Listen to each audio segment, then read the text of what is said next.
네, 안녕하세요. 경제자유살롱 저는 김혜민 기자고요. 네, 정성문입니다. 안녕하세요. 네, 오늘은 미래에셋증권의 김석관 선임 연구위원님을 초대했습니다. 정확히는 디지털 리서치 팀에서 근무를 하고 계시다고 합니다. 안녕하세요. 네. 안녕하세요. 반갑습니다. 네, 디지털 리서치는 디지털 IT 쪽을 보는 리서치는 아니죠? 그거 그렇지는 않고요. 네. 네, 저희가 아무래도 이제 저희 자체 유튜브 채널 스마트폰이라고 있는데 네. 거기에 저희가 발간한 조사 분석 자료 베이스로 해서 이제 자료도 네. 발간하고 또 거기에 맞는 컨텐츠도 찍고 해서 디지털 리서치 팀입니다. SBS도 디지털 강화를 위해서 노력하고 있는데 디지털 팀에 계시잖아요. 그렇죠. 네. 굉장히 중요한 부서에 계신 거예요. 네. 자, 디지털끼리 만났습니다. 미래에셋 디지털과 SBS 디지털이 오늘 만나서 좋은 컨텐츠 한번 만들어 보겠습니다. 금리 얘기부터 하면서 시작을 해볼까요? 네. FOMC가 있었잖아요. 네. 네, 미국이 0.25%포인트 올렸어요. 뭐 예상했던 바죠? 그렇죠. 네. 뭐 2주 전까지는 이렇게 예상을 안 했었죠. 그렇죠. 최근에 네. 좀 상황이 급변하긴 했죠. 네, 맞습니다. 2주 사이에 뭐 정말 많은 것들이 변화했고요. 특히나 2월 달부터 보면 전체적인 움직임들이 되게 급변했던 부분들이 좀 있었던 것 같아요. 네. 그러니까 원래 좀 되돌아가 보면 네. 그러니까 2월 전까지는 이제 시장에서 올해 금리 인상에 대한 기대치가 그렇게 높지 않았었거든요. 그러면서 시장과 연준 간의 괴리가 꽤 있었어요. 그러니까 연준은 세게 말하고. 네, 연준은 올 연말에 5.1% 가야 돼라고 얘기를 했고 시장은 그렇게 보고 있지 않았었거든요. 그러니까 대략 괴리가 한 0.5%포인트 정도 내외 나 있었는데 근데 이제 2월 달에 발표되는 지표들, 경제 지표들, 특히 고용이나 물가, 소비 이런 지표들이 너무 잘 나온 거죠. 이제 거기에다가 지난 이제 겨울에 미국의 날씨가 좀 따뜻하다 보니까 이제 사람들이 밖에서 많이 돌아다니기도 하고 네. 이제 몇 가지 좀 재정적인 이벤트들도 있긴 했었거든요. 뭐 네. 건강보험 급여가 다시 들어온다라든지 이제 그런 이벤트들로 인해서 소비에 대한 여력이 확 늘어나게 된 거죠. 물가 안 잡히겠다. 네, 이거 심상치 않다. 이제 그러면서 지표들이 세게 나오니까 시장에서도 이게 아니네, 아닌가봐 하면서 이제 예상치를 올렸어요. 이제 그러면서 점차 연준의 기대치하고 맞춰가는 그러면서 시장의 기대치와. 약간의 괴리가 좀 좁혀지는 이런 네. 모습들이 나타났었거든요. 네. 그리고 그 정점은 3월 초에 있었던 그 파월 의장의 의회 청문회에서 네. 2월달 경제 지표가 너무 세게 나왔다. 그래서 우리 좀 더 금리 올릴 수도 있다. 네. 올리는 속도를 높일 수도 있다라고 얘기를 했어요. 그러면서 네. 시장이 그때 절정이 50bp 인상에 대한 얘기였었죠. 이번 이제 네, 금리 이번 이제 결정했어요. FOMC 회의에서. 네.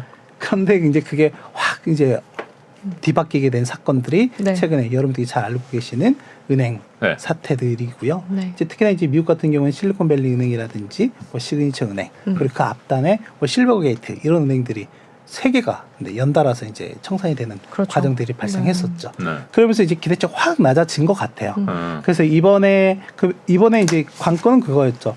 금리 인상 하냐 안 하느냐. 네. 안 할 수도 있다. 안 할 수도 있다에 대한 얘기들이 있어요. 특히나 이제 주요 투자은행 중에 골드만삭스라든지 웰스파워 같은 주요 IB들 중에서도 금리 이번에 동결할 수도 있다라는 의견이 나왔었거든요. 네네. 심지어 노무라에서는 25bp 인하할 수도 있다라고 이런 얘기를 했었어요. 네. 완전 틀렸네요.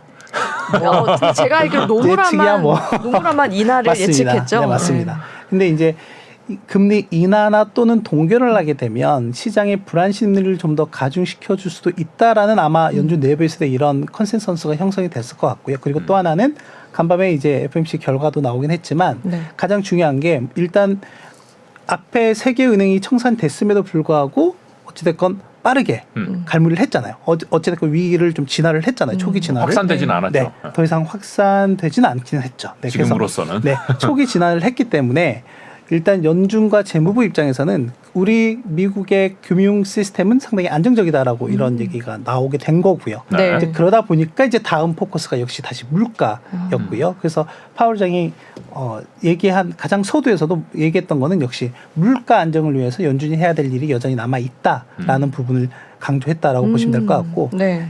그래서 이제 이번에 25bp 인상을 했는데 다만 시장에서는 이번 인상이 거의 막바지지 않을까라고 보고 있어요. 그래서 현재 미국의 기준금리가 5%인데 올 연말 예상되는 기준금리가 대략 4.25%이니까요. 그러면 네. 앞으로 25bp씩 한 3번 정도는 인하할 수 있는 부분을 시장에서는 일단 반영을 하고 있다라고 네. 보면 될 것 같아요. 내린다고요? 네.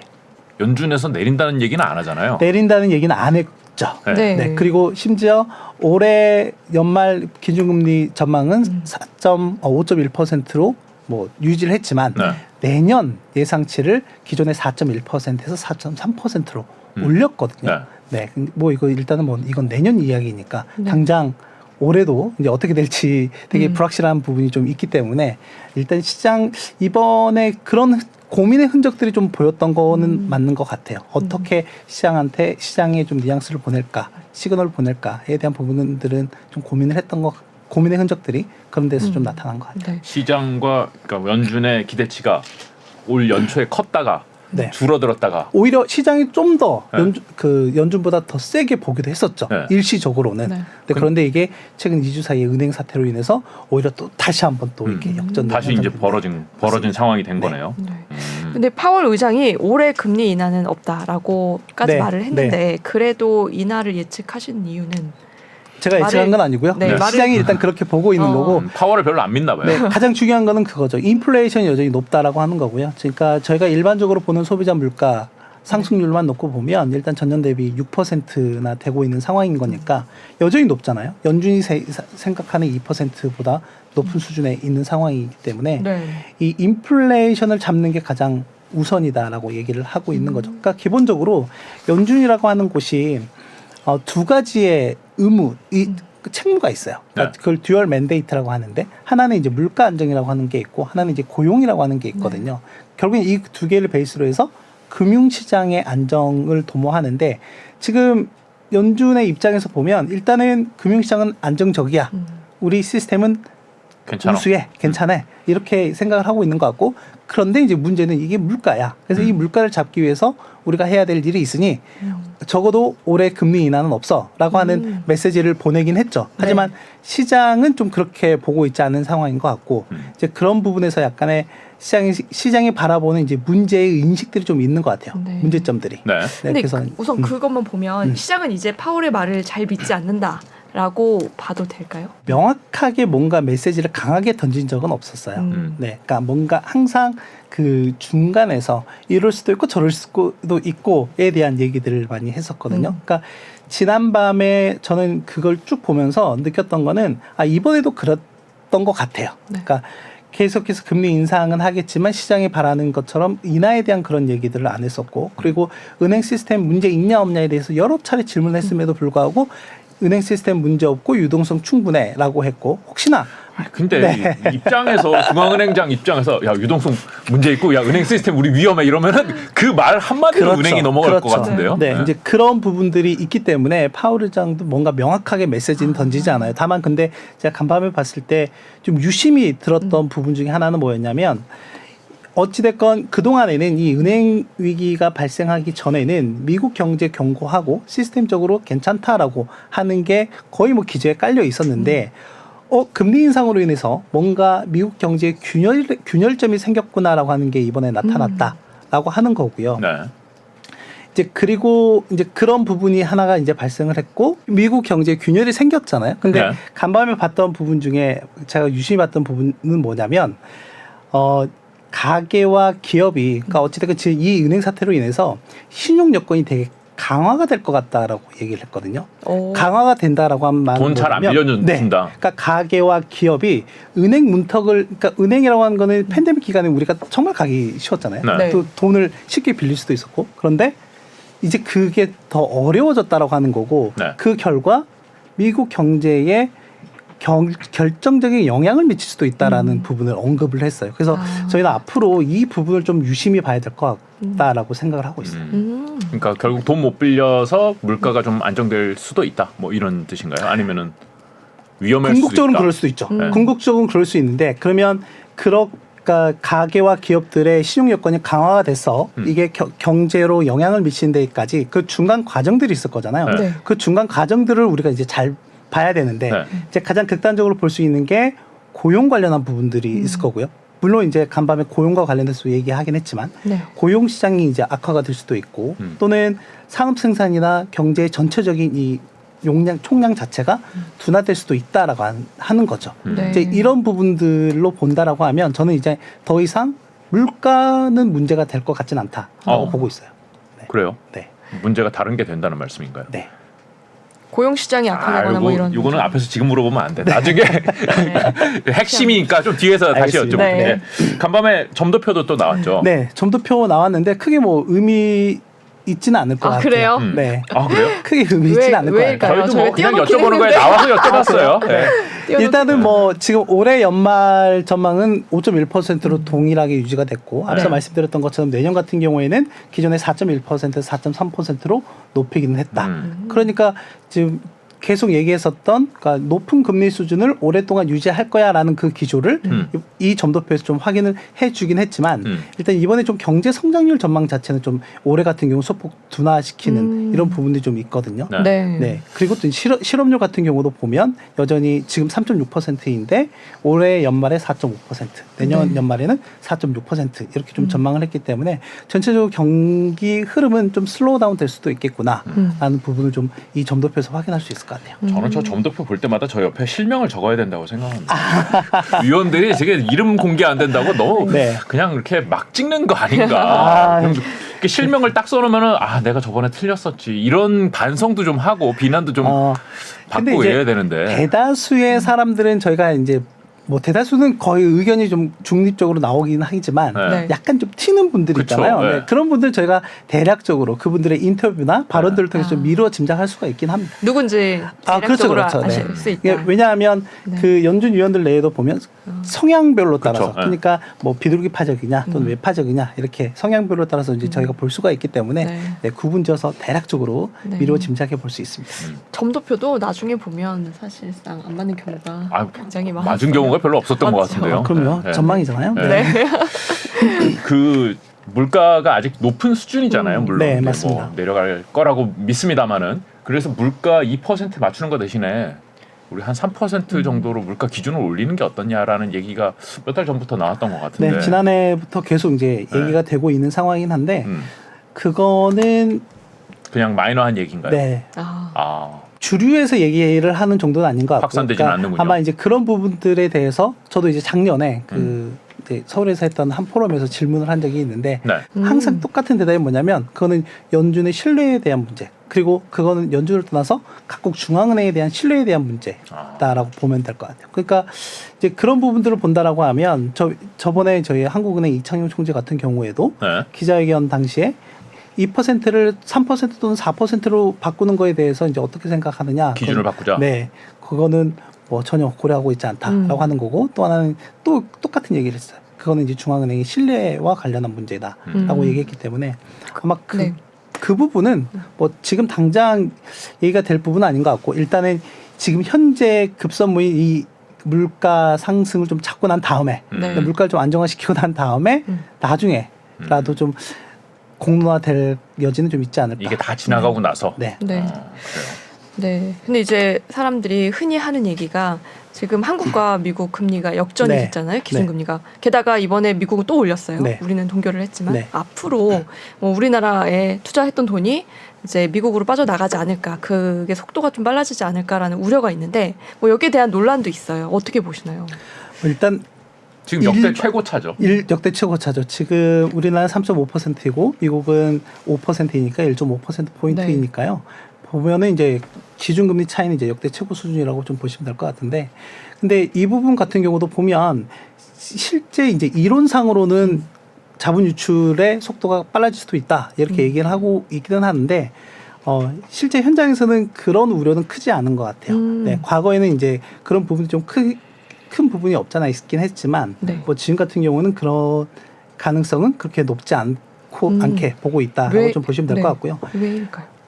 뭐 일단 지금 현재 시점에서 보면은 뭐 우리나라 주식 그러니까 저희가 이제 보통 자본시장의 자본 유출입 과정을 좀 볼 때 단순히 주식시장만 보는 게 아니라 채권시장도 좀 같이 보거든요. 네. 이제 그런 측면에서 봤을 때 최근에 우리나라 채권 시장의 금리 같은 경우에는 하락하는. 그러니까 채권 금리가 하락한다는 거는 반대로 얘기하면 채권 가격 자체가 올라가는 과정이거든요. 그랬을 때 외국인들의 자금 유입이 상당히 채권 시장으로도 많이 되고 있는 걸 확인을 하고 있고. 네. 그런 측면에서 보면 자본 시장 전체로 놓고 본다라고 하면 네. 그러니까 그 외국인 자금이 그 유입 또는 유출을 봤을 때 네. 유출 규모 자체가 그렇게 크지 않더라라고 하는 거죠. 저기 미국 얘기 좀 했는데 네. 네. 저 유럽에서도 큰 게 하나 넘어졌잖아요. 네. 예. 그거는 어떻게 되는 겁니까? 저는 이번에 그 크레딧 스위스 그러니까 우리가 미국 시장 얘기를 되게 많이 했는데 사실 그만큼 큰 시장이 유럽에 있는데 우리가 그거를 너무 몰랐다라는 생각이 드는 게 크레딧 스위스가 저는 SWIS라고 생각을 했는데 그게 아니더라고요. 이번에 처음 알았어요. 그래서 내가 전혀 모르고 있었구나 이쪽은 네. 이 큰 회사였는데 거기는 어떻게 돼가고 있나요 지금 그 상황이? 뭐 일단은 UBS라고 하는 그러니까 크레딧 스위스 같은 경우에는 스위스에서 이제 두 번째로 큰 은행이었고 그리고 이제 가장 큰 은행이 UBS인데 네. 그러니까 UBS가 이제 크레딧 스위스를 인수를 했죠. 네. 표면적으로는. 근데 이제 물론 이제 그 중재자는 스위스 이제 중앙은행이라든지 스위스 정부가 이제 들어와서 네. 이제 중재를 해줬고요. 크레딧 스위스를 이제 UBS가 가져가는 이제 과정에서 일단은 그 크레딧 스위스 주식을 보유하고 있으신 분들은 한 22주, 네, 22점 몇몇 주당 UBS 한 주를 이제 받게 되는 과정이 되고요. 그럼 이제 손해예요? 가격이 손해냐고요? 시장가로 어느 정도 되는 거예요? 그럼요. 이게 뭐냐면, 네. 그러니까 지난주 이게 지금 주말 사이에 체결이 된 거니까 네. 지난주 금요일 종가 기준으로 대략 1.7 스위스 프랑이었거든요. 네. 네. 근데 이제 크레딧 스위스가 네, 크레딧 스위스 주가가. 네. 근데 그 합병가액이 네. 대략 한 0.7에서 0.8. 정확한 가격 밴드는 아니지만 네. 그 정도 돼요. 아. 그러니까 금요일 종가 대비했을 때 한 60% 정도 할인해서 네, 이제 인수를 하게 된 거죠. 그렇게 본다라고 하면 실제 이제 크레딧 스위스 주주들 입장에서 보면 네. 손해는 맞죠. 마이너스 60% 찍은 거네요. 네, 이제 손해는 맞죠. 그런데 이제 향후에 인수가 이제 합병이 되고 나서 이게 향후에 이제 UBS로 이제 합병이 되고 나서 향후에 뭐 주가 오를 수 UBS 주가가 있으니까. 계속해서 이제 승승장구해서 올라가게 된다라고 하면 네. 이제 다만 UBS 한 주당 네, 크레딧 스위스 22주 이렇게 되는 거니까 교환 비율층에서 본다라고 하면 주주들 입장에서는 이제 손해는 맞기는 하죠. 네. 그래요. 근데 뭐 주주들은 그렇게 손해를 봤지만 어쨌든 그래도 조금이라도 받았는데 이번에 그쵸. 처음 들어보는 AT1 AT1 네. 코코본드라고 하죠. 네. AT1은 아예 상각이 됐다는 네. 거잖아요. 이건 그럼 못 받는다는 얘기죠. 그쵸, 못 봤죠. 전에 손실 처리가 된 거죠. 영이 된 우선 거죠. 이게 무슨 채권인지 설명 좀 부탁드립니다. 이게 이제 신종자본증권이라고 해서 네. 그러니까 보통 이제 금융회사들 뭐 은행이나 뭐 보험회사나 보험회사. 네, 이런 들 같은 경우에는 결국에는 이제 개인 고객들, 그러니까 개인 소비자들을 대상으로 이제 영업을 하잖아요. 그렇기 때문에 그 자기 자본에 대한 규제가 상당히 높습니다. 네. 뭐 은행들 같은 경우는 이제 BIS 비율이라고 하고 네. 이제 보험회사들 우리나라 같은 경우에 RBC 비율이라고 하는데 이제 그런데 이 자기 자본 규제 비율이 이제 높기 때문에 이 기준을 충족시키기 위해서 그러니까 항상 이제 건전성 강화를 해야 되는 거죠. 네가 가진 돈 중에 네 돈은 얼마야? 이거잖아요. 결국 그렇죠. 간단하게 얘기해서 네, 그래서 빌린 돈 말고. 요 비율을 좀 강화시키기 위해서 이제 금융회사들에서 발행하는 채권 중에 하나가 이제 신종자본증권이라고 하는 게 있고, 네. 요건 이제 보통 다 그 장기로 좀 발행이 되기 때문에 자기 자본으로 인정을 해줘요. 그러니까 보통 채권을 발행해서 돈을 조달하면은 그거는 자기 자본이 아니라 부채로 잡히는데 그렇죠. 그리고 주식을 발행해야지 네, 그게 자기 자본인데 맞습니다. 근데 주식을 안 발행하고 채권 그러니까 신종자본증권이라는 신종채권을 발행하면 이거 자본으로 인정해 줄게. 그렇죠. 회계 기준에. 그래서 채권이 아니라 이거는 증권이잖아요. 네. 이제 그래서 이걸 자본으로 이제 인정을 해준다. 하지만 이자는 줘야 된다. 맞습니다. 네. 근데 그 대신에 좀 이자가 높죠. 네. 네, 이자가 높죠. 그래서 실제로 이것들은 이제 개인 투자자들보다는 이제 기관 투자자들의 수요가 좀 더 크다라고 좀 보시면 될 것 같고요. 네. 그러니까 근데 이제 이번에 크레딧 스위스에 이제 문제가 된 거는 뭐냐면 이제 그 항목 있잖아요. 조항들. 네. 네, 조항 중에 그러니까 만약에 이 크레딧 스위스가 그러니까 뭐 자기 자본 비율이 뚝 떨어진다라든가 뭐 그랬을 때 위기가 왔을 네, 때 안 그랬을 때 요거를 전액 상각 갚는다. 처리할 수 있다라는 조항이 있었어요. 아. 네. 그걸 이제 실제 네. 기관 투자자들도 이제 그걸 몰랐던 거죠. 그리고 몰랐어요? 한 번도- 기관 투자가가? 네. 한 번도 그런 유사한 사례가 없었겠죠. 없었기 때문에. 네. 네, 없었기 때문에 이제 몰랐을 가능성이 높고 네. 이제 그러다 보니까 이와 관련한 법적 분쟁이 앞으로 좀 이어질 가능성이 있는 상황이에요. 그렇구나. 네. 그런데 이제 그렇다라고 하면 이게 지금 유럽 전체적으로 많은 회사들이 금융회사들이 이제 많이 발행을 했을 텐데 이게 이제 확산될 수도 있잖아요. 네. 특히 이제 뱅크런 우리가 뭐 얘기도 하지만 실제로 만약에 이런 부분들이 결국에는 이제 금융이라고 하는 건 신용, 신뢰 베이스로 하는 건데 이게 훼손이 됐다라고 보면 되는 거잖아요. 네. 이번 사태로 인해서 이제 그러다 보니까 유럽 중앙은행이 빠르게 이제 대응을 하는 거죠. 다른 우리가 알아봤더니 다른 스위스를 제외한 나머지 지역에서 발행한 신종자본증권은 그렇지 않아. 아, 그대로 그렇지 않다는 게 괜찮아. 무슨 말이에요? 그런 그러니까 조항이 없다. 상각 처리될 수 있는 그런 조항이 없어. 보통 이제 만약에 어떤 위기 상황이 되면 이걸 보통주, 그러니까 주식으로 전환해 준다라든가 이제 이런 과정이 있는 건데 네. 이 크레딧 스위스 사례 같은 경우 이게 없었던 거잖아요. 그렇죠. 네, 그래서 이제 투자자들이 되게 불안했던 건데 네. ECB가 알아보니까 우리 다른 지역에서는 그런 조항이나 그런 게 없다. 그러니까 걱정하지 말고 코코본드 열심히 투자해도 된다라고 얘기를 하는 거죠. AT1이 이제 코코본드라는 네, 거죠. 맞습니다. 네. 그거는 그럼 스위스만 했던 거예요. 그렇게 없어질 수 있는 거. 그러니까 제가 알기로는 UBS나 크레딧 스위스에서 발행한 그 신종자본증권에는 그 조항이 들어간 걸로 알고 있어요. 그럼 UBS 신종자본증권 지금 가지고 있는 기관이나 개인이나 좀 긴장하고 있겠네요. 긴장을 하긴 하겠지만 크레딧 스위스 거는 이미 삼각돼서 빵원 처리됐으니까 뭐 그래 그건 날렸고 네. UBS도 그런 게 있을 거 아니에요. UBS도 있죠. 네. 근데 뭐 UBS가 만약에 넘어간다 그러면은 그거는 뭐 전 세계적으로 문제가 되지 않을까요? 우리나라 신종자본증권 이거 개인들도 많이 우리나라 금융기관 것도 가지고 계신 분도 있고 하는데 그건 상관없는 거죠 이번 위기하고는. 네, 그렇게 봐야죠. 네. 그리고 개인들이 이걸 많이 가지고 있지는 않을 거예요. 근데 아까 말씀드렸던 네. 것처럼 네. 기관 해외 투자자들이. 기관이라든지 네. 기관 투자자들이 대부분 갖고 있기 네. 때문에. 네. 그렇다면 그렇다면 사실 뭐 스위스뿐만 아니라 미국에서도 줄줄이 뭐 은행이 파산하거나 붕괴되는 사례가 잇따라 나오고 있는데요. 이것 때문에 경기가 후퇴하는 거 아니냐, 후퇴하는 시기가 더 빨라지는 거 아니냐라는 예상까지 나오고 있습니다. 어떻게 보시나요, 위원님? 저는 일단 그럴 가능성이 있다고 그래요. 보고 있어요. 네. 저는 네. 궁금한 게 네. 크레딧 스위스 정말 이거는 진짜 사이즈가 큰 옛날로 치면 거의 리만급 아니에요?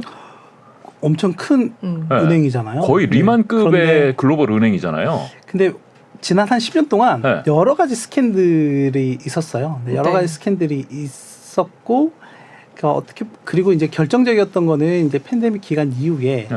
뭐 여러 가지 그러니까 작년 초에 터졌던 여러 가지 해치 펀드 케이스라든지 이제 그러면서 손실이 되고 이제 누적되는 상황들. 그 한국계 빌황이라는 맞습니다. 분의 아케오스. 눈탱이를 맞은 게 여기 크레딧 스위스였잖아요. 네, 맞습니다. 네, 그리고 이제 영국의 핀테크 업체에 투자했다가 거기서 대규모 또 손실 네. 났었던 부분들 이제 그러면서 그러니까 은행의 그 브랜드 네임이라 할까요? 또는 신뢰도 이런 부분들이 이제 많이 하락하는 부분들이 있었고 결국에는 여기에도 예금 인출 사태들이 계속 발생을 하게 된 거죠. 네.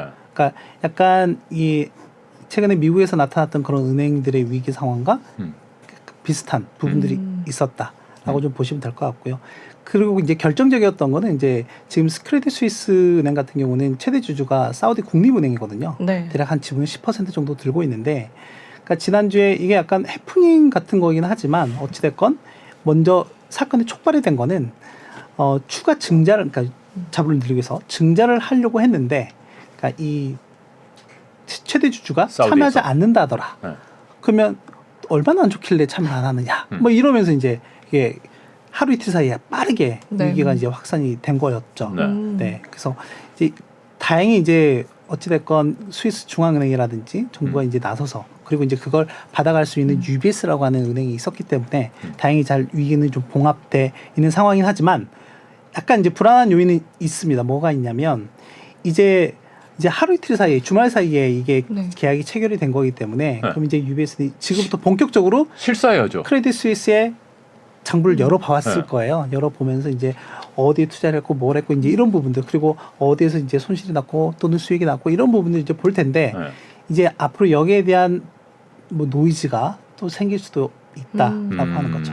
네. 아니 이제 과거 금융위기 때로 돌아가 보면은 뭐 우리가 리만을 크게 네. 기억하지만은 그 전에 뭐죠? 베어스턴스도 베어스턴스도 망했고 그렇고. 그리고 뭐 다른 메릴린치도 어려웠고 네. 뭐 지금 사실 지금 남아 있는 거 말고 되게 많은 AIG도 되게 위험했던 거. 그러니까 이게 맞죠. 금융에서 한 개가 문제가 아니라 이렇게 줄줄 이게 끝이 아니잖아. 이게 끝이 아니잖아. 이게 맞습니다. 확산이 네, 됐었잖아요. 맞습니다. 근데 사실 지난 몇 년간을 돌아보면 크레딧 스위스가 되게 어려웠다고 하시지만은 유럽에 있는 은행들이 도이치뱅크도 어려운 거 아니야?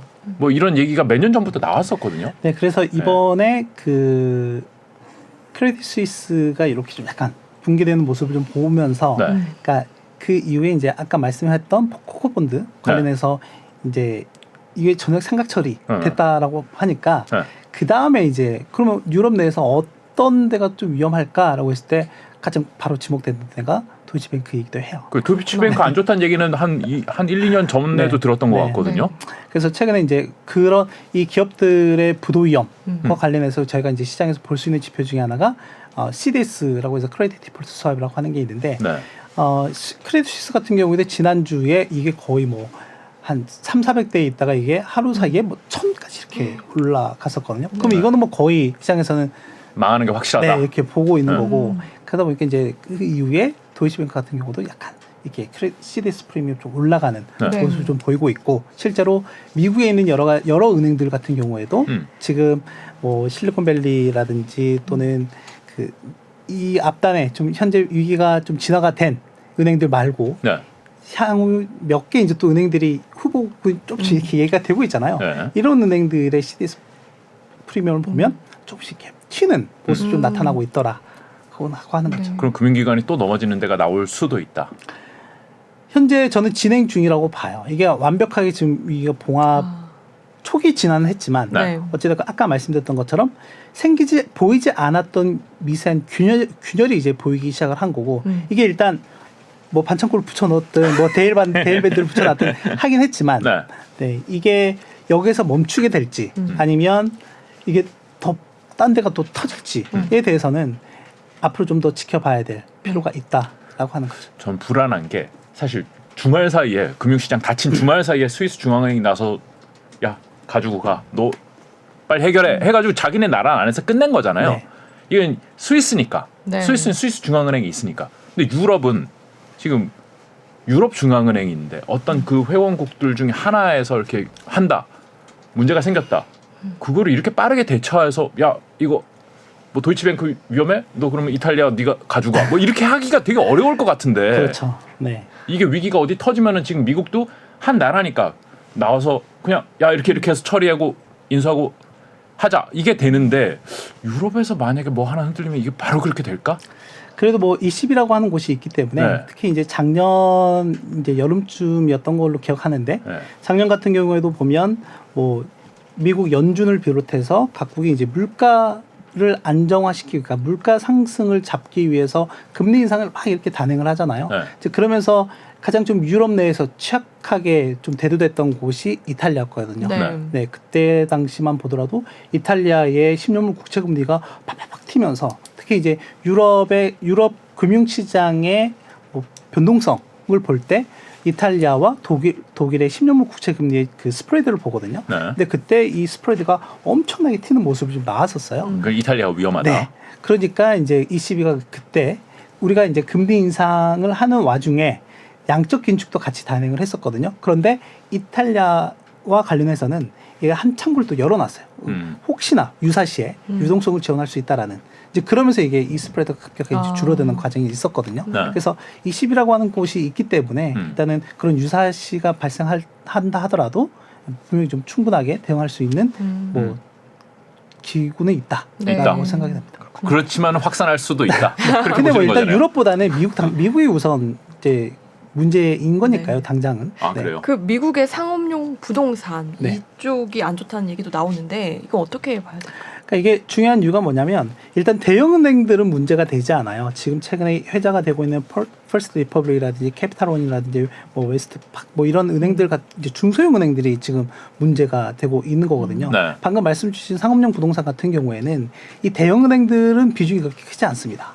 근데 보통 저희가 이제 그 부동산 개발을 하거나 그럴 때 이 대형은행들로부터 자금 조달을 받는 게 아니라 보통 이 지역의 지역은행들로부터 조달을 많이 받거든요. 미국은 최근에 그렇군요. 네, 우리나라도 우리나라도 사실 우리나라도 이금융권이 많이 그렇죠. 넣었죠. 네. 네. 그러니까 각 이제 뭐 전국 광역 단위로 하는 게 아니라 각 지역 단위에서 하는 것들은 뭐 각 지역의 중소은행들이라든지 지방은행이라든지 또는 뭐 조합은행들 있잖아요. 뭐 네. 새마을금고나 신협 이런 데서도 많이 대출을 받아서 하는 거니까. 네. 근데 이제 이게 문제가 되는 이유 중에 하나가 뭐냐면 지금 문제는 아까 말씀드렸던 것처럼 대형은행들이 아니라 중소형은행들에서 이제 나오고 있는 거고 이 중소형은행들이 갖고 있는 상업용 부동산 대출 비중이 거의 한 80%나 된다. 미국이. 네.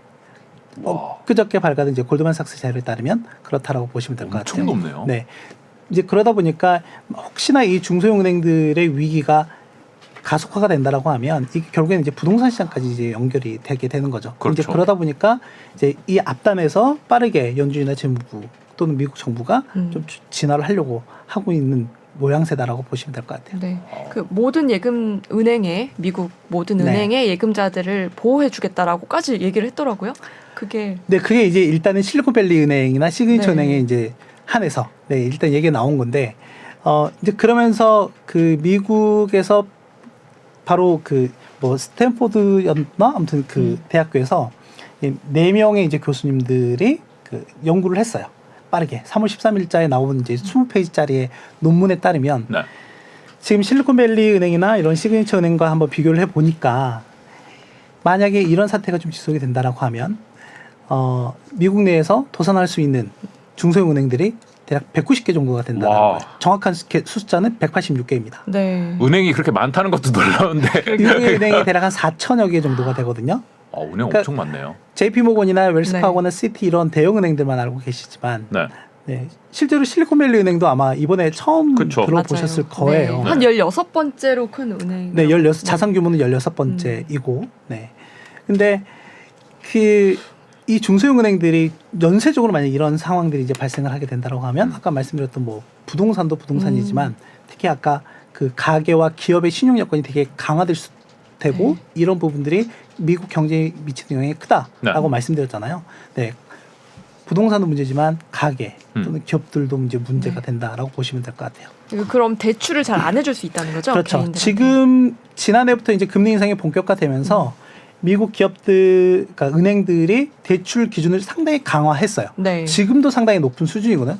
지난 1월 기준만 본다 하더라도 상당히 높은 수준까지, 그러니까 팬데믹 당시 수준까지 올라와 있는 상황인데, 지금 한 3월 들어서 은행 위기가 발생했잖아요. 네. 그러면 앞으로 더 이게 커지겠죠. 근데 이제 그 한번 봤어요. 어느 정도로 대출 기준이 강화가 됐나라고 봤더니 대출 기준이 강화된다는 게 무슨 말이에요? 금리가 높아진다는 거하고는 별개로 금리가 높아지는 게 아니라 대출을 해주는 데 있어서 되게 깐깐해진다라고. 신용도 높은 사람만 맞습니다. 대출해주겠다. 맞습니다. 그러니까 아까 말씀해 주신 상업용 부동산이 가장 대출 기준이 강화가 됐고요. 네. 가장 높게 빠른 속도로. 이게 그러니까 시내 한복판에 있어서 야 이거는 무조건 월세 다 나갈 거야라고 하는 것만 빌려준다는 거죠. 그렇죠.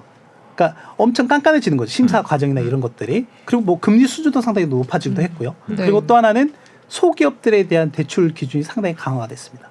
근데 저는 이 부분이 되게 중요하다고 봐요. 소기업들에 대한 부분들. 왜냐하면 미국 경제의 GDP의 50%를 차지하고 있는 게 소기업이고 또 하나는 저희가 최근에 빅테크들의 대량 해고 사태를 많이 보고 있기는 하지만 네. 그럼에도 불구하고 고용시장이 정말 탄탄하고 있는 걸 많이 보고 있거든요. 네. 그쵸. 그 말인즉슨 밑단의 중견 기업이나 소기업들의 고용 여건은 상당히 강하다라고 하는 거예요. 근데 그렇죠. 만약에 이 시장이 부러진다, 이쪽의 고용 시장이 부러진다라고 하는 거는 미국 경제의 거의 직격탄이라고 보시면 될 것 같아요. 그래서 그러네요. 저는 이 부분이 되게 유심히 좀 봐야 될 부분 중에 하나다라고 보고 있어요. 네. 오히려 어쩌면은 중앙은행의 기준금리 뭐 올리고 내리고 하는 것보다 더 이게 직접적으로 영향을 미칠 수도 있겠네요. 맞습니다. 그래서 이제 엊그저께 되게 따끈따끈한 보고서가 나온 게 하나가 뭐냐면 미국에 이제 그 연준이 있잖아요. 연준은 그 12개의 지역 연방준비은행이 있거든요. 그러니까 이 12개의 지역 연방준비은행에서 미국 소기업에 대한 보고서를 이제 엊그저께 발간을 했어요. 되게 따끈따끈한 보고서인데 네. 이 내용을 좀 보니까 그렇게 좀 긍정적인 내용은 아닌 것 같아요. 그래요. 향후 좀 전망이 좀 되게 좀 불확실한 부분들이 좀 있다라고 하는 것. 특히나 재정적이라든지 운영적인 측면에서 봤을 때 소기업들이 느끼는 봤을 때 좀 우리가 좀 어려울 수도 있겠다라고 하는 데에 대한 답변들이 좀 있어서 네, 이런 부분들 좀 우리가 향후에 볼 때 특히나 미국 경제를 넘어서서 이제 글로벌 경제를 볼 때 특히 이 미국의 소기업들의 움직임을 좀 유심히 좀 관찰할 필요가 있지 않을까 생각합니다. 그럼 미국의 소기업과 상업용 부동산의 이제 문제가 된다면 그 뭐 지금까지는 아직까지 우려지만 실제로 문제가 된다면 이게 우리나라 경제에까지 영향을 미칠까요? 그럼요. 네. 어떤 식으로 영향을 뭐 미칠지? 일단은 만약에 미국의 어떠한 그 경기 침체라든지 리세션이 만약에 온다 그런 부분들로 인해서 오게 된다라고 하면 일단 아까 지금 금리 차가 이렇게 커졌음에도 불구하고 외국인 자본 유출은 그렇게 크지 않다라고 말씀드렸잖아요. 과거에 비하면 그렇게 크지 않다라고 이제 말씀을 드리겠는데 그만큼 우리나라 자본 시장이 많이 발달해 있다라고 한 거의 반증으로도 볼 수 있을 것 같아요. 네. 그런데 만약에 미국에서의 어떤 크래시가 발생을 하게 된다라고 하면 그때는 외국인들의 자금 유출이 상당히 커질 수 있다라고 보면 될 것 같고 외국인들의 자금 유출이 커진다라고 하는 거는 우리나라의 외환 시장이 불안해질 수 있다라는 거죠. 환율. 네. 그래서 과거 한번 어떤 위기 상황들을 한번 비교해 보시면 네. 가장 이제 극단적이었던 거는 97년, 98년 IMF 당시에 거의 달러 원 환율이 2,000원까지 갔었잖아요. 네. 네, 그랬었고 요 근래에도 보면은 작년에 거의 한 1,400, 340원대까지 갔다가 네. 지금 이제 1,300원 mi만으로 내려와 있는 상황이긴 하지만 네, 이제 외환 시장이 가장 급변하게 이제 나타난다라고 보시면 될 것 같아요. 그렇게 되면 전체적으로는 이제 경제의 부담이 커질 수밖에 없죠. 네. 그래요. 그러면은 주식 시장도 다 같이 부러지겠네요. 거기가 그렇게 되면은 그렇죠. 결국은 네. 미국의 은행 뭐 또 위험하다 이런 뉴스가 나오는지 안 나오는지가 일단은 제일 그거거든요. 일단은 그게 가장 좀 중요할 것 부동산 같습니다. 시장은 사실 저희가 한국에서 우리가 확인하기가 되게 어렵잖아요. 그렇죠. 네. 예, 결국은 미국의 어떤 금융기관은 위험하다 네. 이거가 더 크다는 거죠. 근데 이제 이번에 기준금리 인상을 했잖아요. 네. 그게 약간의 이제 우려 섞인 부분, 이제 우려하는 부분이 두 가지가 있는데 이제 하나는 뭐냐면 어찌됐건 기준금리가 5%까지 올라가게 되면 네. 이제 우리나라 같은 경우는 이제 보통 예금금리를 맞춰서 이제 같이 올리잖아요. 근데 이제 미국 같은 경우에는 이 예금금리는 거의 고정적이라고 보시면 돼요. 네. 그러니까 지금 네. 미국 전역의 예금금리가 대략 0.5%밖에 안 되거든요. 아, 네. 대형은행들은 0.5%요? 네, 대형은행들은 0.1% 미만이에요. 안 주네요 이자를. 그런데 네.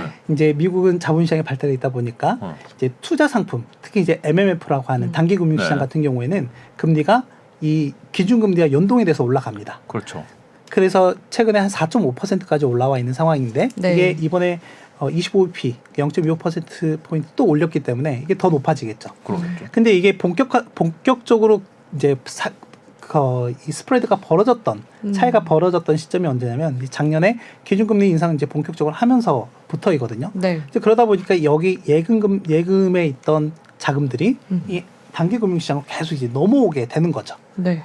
그래서 어떻게 보면 뭐 은행들이 투자해 놓은 투자 상품의 그런 가치가 하락했거나 뭐 그런 부분도 없잖아 있긴 하지만 이제 궁극적으로는 이 자금이 옮겨가는 거죠. 저수익 상품에서 고수익 상품으로 옮겨가는 과정도 계속해서 좀 발생하고 있다. 그러니까 머니무브가 발생하고 있다라고 하는 거예요. 네. 그러면 아까 말씀드렸던 중소형 은행들이 예금금리를 올리거나 또는 이런 수익성 상품들을 좀 수익성 상품에 대한 금리를 올려줄 수 있느냐? 네. 그럴 여력이 그렇게 크지 않다라고 대형 은행 대비했을 때. 우리나라는 그렇게 기준금리 올라가면 예대금리 네. 차을 해가지고 은행들이 수익이 늘어나는데 얘네는 네. 오히려 돈을 빼기 때문에 더 안 좋아진다는 네, 거예요. 맞습니다. 이제 그런 부분들이 일정 부분 하나 있다라고 하는 거고요.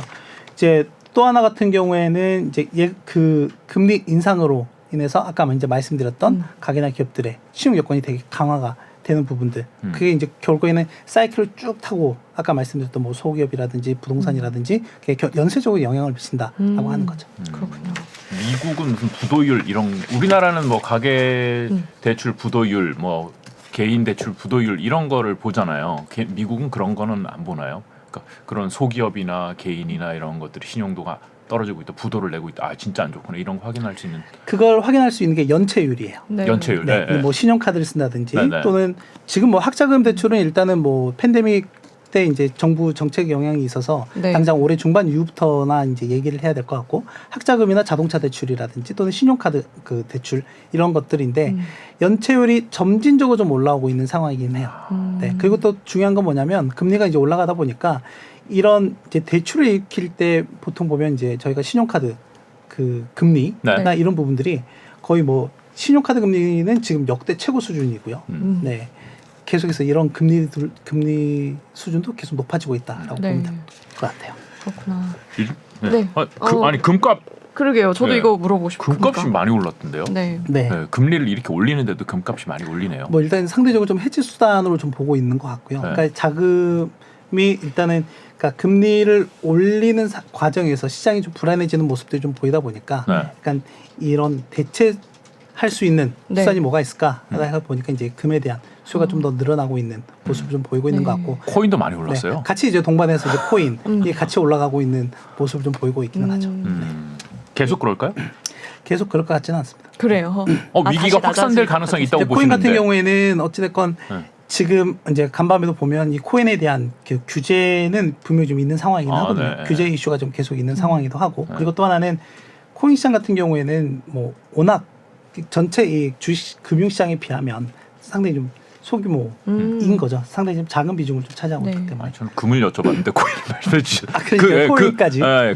금은 지금 상당히 높은 수준인데 계속 이렇게 높을까요? 뭐 일단 금에 대한 그 수요는 계속 좀 있을 것 같기는 해요. 네, 음. 계속 가격 상승에 대한 니즈 좀 있을 가능성이 높다라고 네. 보면 될 것 같고요. 어떻게 보면 이제 위험 회피 수단으로도, 네. 그러니까 인플레 해지 수단도 되긴 하지만 위험 회피 수단으로도 많이 좀 보고 있고, 네. 아까 말씀하신 위험 자산보다 안전 자산을 더 선호하고 있다라고 했을 때 금은 맞는 거죠. 거기에. 금은 어떻게 보면 안전자산에 속한다고 네. 보면 될 것 같아요. 이제 안전 하지만 자산. 비트코인은 위험 자산이기 때문에 어. 다시 내려갈 거다라고 보시는 게 맞나요? 뭐 비트코인 같은 경우는 제가 거기엔 전문가가 아, 아니라서 네. 여기까지만 여쭤볼게요. 야, 이거 위험합니다. 넘어갈 뻔했어요.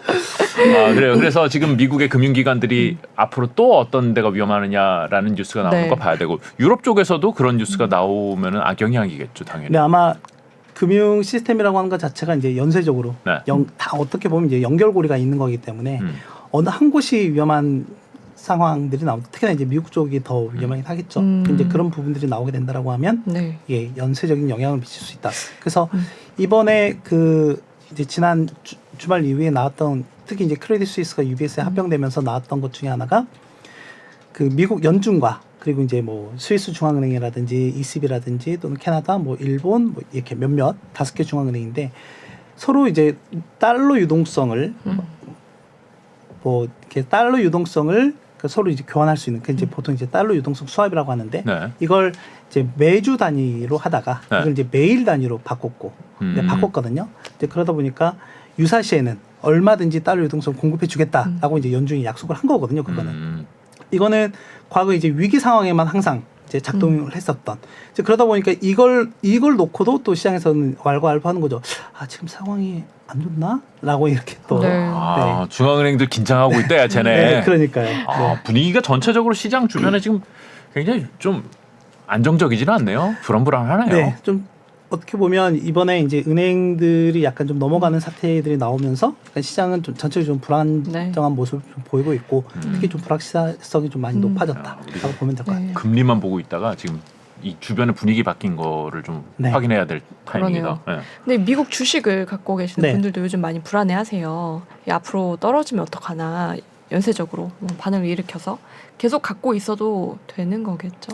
뭐 일단 저는 중요한 질문이에요. 지금 시점에서는 좀 공격적으로 접근을 하시는 거는 좀 지양하실 필요가 있을 것 같다라고 좀 네. 생각을 좀 하고요.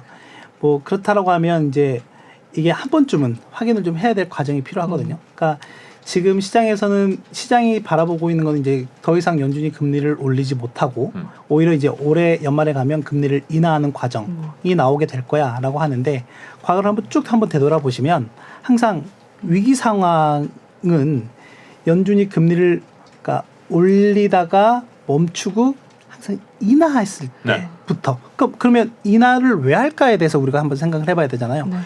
위기가 오지 않으면 인하하지 않거든요. 그렇죠. 네.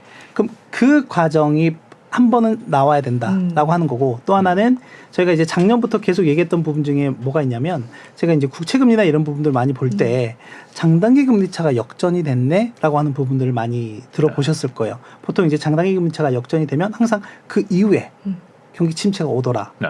이게 물론 이제 공식은 아닌데 네. 과거 한번 이렇게 보니까 관례적으로 이제 그런 상황이더라라고 그렇죠. 하는 거고 보통 이제 금리는 경기를 반영한다라고 얘기를 많이 하거든요. 근데 자금 수요나 이런 부분들이 단기에 많이 몰린다라고 하는 거는 결국에는 중장기적으로는 좀 불안한 요인들, 경기에 대한 불확실성이 크기 때문에 그렇다라고 하기 때문에 이제 결국에는 경기 침체에 대한 뭐 시그널이 가장 잘 증명할 수 있는 지표 중에 하나다라고 얘기를 하는데 이게 그동안은 계속 벌어졌어요. 그러니까 10년물과 2년물 또는 10년물과 3개월물 간의 이 격차가 계속해서 벌어지는 과정을 보이다가 네. 최근 2주 사이에 급격하게 줄어드는 과정이 나타났었거든요. 네. 근데 아까 제가 말씀드렸던 것 중에 경기 침체를 아까 금리 인하할 때 네. 발생한다라고 말씀드렸잖아요. 근데 이것도 역시 보면 이 스프레드가 확대가 될 때가 아니라 확대가 됐다가 축소될 때. 가파르게 축소되는 과정 이후에 나오게 된다라고 하는 거죠. 그러면 이게 지금 그 수순으로 하나 둘씩 가고 있는 게 아닌가. 그렇기 때문에 제가 일단은 좀 공격적으로 하는 거는 지양을 해야 된다라고 말씀드린 게 뭐냐면 일단은 좀 지켜보시기는 하시되 일단 요 과정을 좀 무난하게 지나가는 과정이 일단 나올 가능성이 일단 높아지고 있는 상황인 거잖아요. 그래서 그걸 좀 지켜보셔야 된다라고 하는 거고 아니면은 현재 시점에서라도 일부 혹시나 이제 정리해라. 차익 실현이 되어 있다, 그러니까 수익 구간이라고 한다면 일부 비중에 대한 조절은 좀 필요하다라고 보고 있는 거죠. 네, 지금 코너 돌아가니까 야, 차 넘어갈지도 모른다. 꽉 잡아라. 야. 안 오, 넘어갈 것 같지만은 맞아요. 야, 꽉 잡아 이거잖아요. 일단 제 지금. 개인적인 네. 생각입니다. 네. 알겠습니다. 어떤 분위기인지는 대강 알겠습니다. 물론 차가 안 넘어갈 수 있어요. 안 넘어갈 수도 있습니다. 안 넘어갈 수 네. 있지만은 일단은 꽉 잡고 계시기를. 네. 뭐 특정 어떤 섹터나 어떤 것들은 그래도 괜찮아 보인다 이런 것도 있을까요? 뭐 일단 지금 이런 상황이라고 한다면 네. 아무래도 좀 안전자산에 대한 수요가 좀 크겠죠. 네. 네, 안전자산에 대한 니즈가 커질 수밖에 없을 것 같다라고 본다라고 하면 좀 중장기 국채보다는 네. 일단 단기 국채에 대한 비중은 긍정적으로 좀 보셔도 되지 않을까라고 단기. 생각을 하고 있고요. 네. 특히 뭐 단기 국채는 뭐 신흥국, 선진국 뭐 할 거 없이 일단은 뭐 안전자산 쪽에서는 이제 단기 국채에 대한 부분들 그리고 아까 얘기해 주셨던 부분 중에 그 달러의 그 금과 네, 관련한 금. 부분들 또 하나는 항상 과거의 위기 상황에서 보면 그 전에는 뭐 엔화나 금과 같은 안전자산에 대한 니즈가 컸다라고 하면 네. 결정적인 순간에는 달러였던 것 같거든요. 네. 네, 그래서 달러에 대한 부분도 좀 긍정적으로 보셔도 될 것 같습니다. 달러 환율 높은데 지금이라도 바꿔야 되나 이런 생각을 하게 됩니다. 예, 분위기 확인 잘했습니다. FOMC가 어제 있었기 때문에 그에 대한 얘기가 줄을 이룰 것 같았지만 사실은 그거는 이제 좀 옆으로 좀 물러난 것 같고 지금 금융 환경 자체가 좀 분위기가 바뀌고 있기 때문에 정신 바짝 차리고 예, 그렇죠. 어떻게 뉴스가 흘러가는지를 좀 확인할 필요가 있을 것 같습니다. 오늘 말씀 잘 들었습니다. 고맙습니다. 감사합니다. 감사해요.